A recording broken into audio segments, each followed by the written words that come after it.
अमेरिकी राष्ट्रपति Donald Trump और जेलेंस्की के बीच तीखी बहस के बाद यूक्रेन और रूस के बीच युद्ध तेज हो गई है। यूक्रेन में युद्ध भयावह है तो गाजा में विनाश का दौर फिर से शुरू हो चुका है। इजराइल ने सुबह से गाजा में फिर से बमबारी शुरू कर दी। इजराइल के ये हमले तब शुरू हुए जब हमास ने अमेरिका के प्रस्ताव को मानने से साफ इनकार कर दिया। इसके बाद इजराइल ने न सिर्फ सीज फायर तोड़ने का ऐलान कर दिया बल्कि गाजा में ऑलराउंडर अटैक शुरू कर दिया। तो सवाल यही है कि क्या गाजा में अब युद्ध की जो आग भड़की है, क्या उसमें पूरा अरब जलने जा रहा है? यही वजह है कि ईरान भी युद्ध की तैयारी कर रहा है, परमाणु बम बनाने की कोशिश में जुटा है। दुनिया आज भी महायुद्ध के उस मुहाने पर पहुंच गई है जहां करीब 1.5 साल पहले खड़ी थी।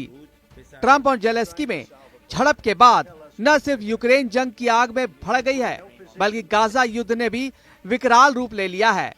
जिस वक्त यूक्रेन और यूरोप में एटमी विनाश का खतरा मंडरा रहा है, उसी वक्त अरब में भी महायुद्ध की आशंका बढ़ गई है। गाजा में इजराइल की बमबारी शुरू। दोनों मोर्चे पर विनाश का नया दौर ट्रंप की वजह से शुरू हुआ। यूरोप और यूक्रेन युद्ध विराम को तैयार नहीं हुए तो अमेरिका ने यूक्रेन युद्ध से अलग होने की घोषणा कर दी। इसी के बाद रूस ने यूक्रेन में जबरदस्त तबाही मचानी शुरू कर दी है। अमेरिका ने यूक्रेन की जो सप्लाई रोकी है उसे इजराइल को देना शुरू कर दिया है। इजराइल को अमेरिका से हथियारों की नई खेप मिली तो इजराइल ने गाजा में फिर से नरसंहार शुरू कर दिया। नेतन्याहू ने अमेरिकी राष्ट्रपति डोनाल्ड ट्रंप से बात की। अमेरिका से हरी झंडी मिलते ही नेतन्याहू ने सीज फायर तोड़ने का ऐलान कर दिया। इसी के साथ गाजा में इजराइल की बमबारी शुरू हो गई। गाजा में सीज फायर उस वक्त टूटा जब इजरायली एयरफोर्स ने ताबड़तोड़ बमबारी शुरू कर दी। मध्य गाजा में इजराइल ने एक इमारत को टारगेट किया। हमले में इमारत जमींदोज हो गई। उत्तरी गाजा के बेत हनून में इजराइल ने ड्रोन हमला किया। हमले में कई लोग मारे गए। खान यूनिस में इजरायली बमबारी से कई इमारत ध्वस्त हो गई। 7 लोगों की मौत हो गई। हमास के ठिकानों को मलबे में बदला जा रहा है। गाजा के साथ साथ इजराइल वेस्ट बैंक में भी हमले हो रहे हैं।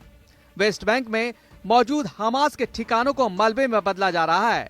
गाजा में तबाही का यह नया दौर तब शुरू हुआ जब इजराइल ने सीज फायर तोड़ दिया। सवाल यह है कि आखिर नेतन्याहू ने गाजा में युद्ध विराम क्यों तोड़ा? दरअसल इजराइल अमेरिकी प्रस्ताव के तहत रमजान तक सीज फायर को बढ़ाना चाहता था, लेकिन हमास इसके लिए तैयार नहीं हुआ। हमास का कहना है कि इजराइल दूसरे चरण की बातचीत नहीं कर रहा है, बातचीत के बजाय सीज फायर को बढ़ा रहा है। हमास ने इजराइल के इस प्रस्ताव को मानने से इनकार कर दिया तो इजराइल आग बबूला हो गया और इसी के बाद गाजा में विनाश का नया बवंडर आ गया। हमास के इनकार के बाद नेतन्याहू ने ट्रंप से बात की, अमेरिका की परमिशन ली और गाजा में सीज फायर तोड़ने का ऐलान कर दिया और फिर गाजा का वही हश्र हुआ जैसा पहले हो रहा था। अगर हमास नहीं माना तो नतीजे और भयावह होंगे।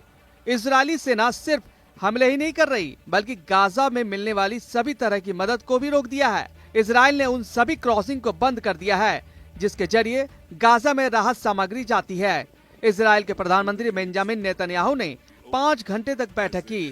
इस बैठक के बाद गाजा की मदद रोकने और हमले का आदेश जारी हुआ। नेतन्याहू ने चेतावनी जारी करते हुए कहा कि अगर हमास नहीं मानता है तो इसका नतीजा बहुत ही भयावह होगा। गाजा में जंग की शुरुआत हुई तो अमेरिका ने बारूद की सप्लाई कर दी। अमेरिका के बम और बारूद तेल अवीव पहुंचना शुरू हो गया है। अमेरिका ने इजराइल को 45,000 बंकर बस्टर बम दे दिए। इतना ही नहीं, अमेरिका 35,000 करोड़ रुपए के हथियार देगा। अमेरिका की ये सप्लाई और इजराइल का आक्रामक रुख ये बता रहा है कि अब हमास का पूरी तरह से खात्मा करने की तैयारी है।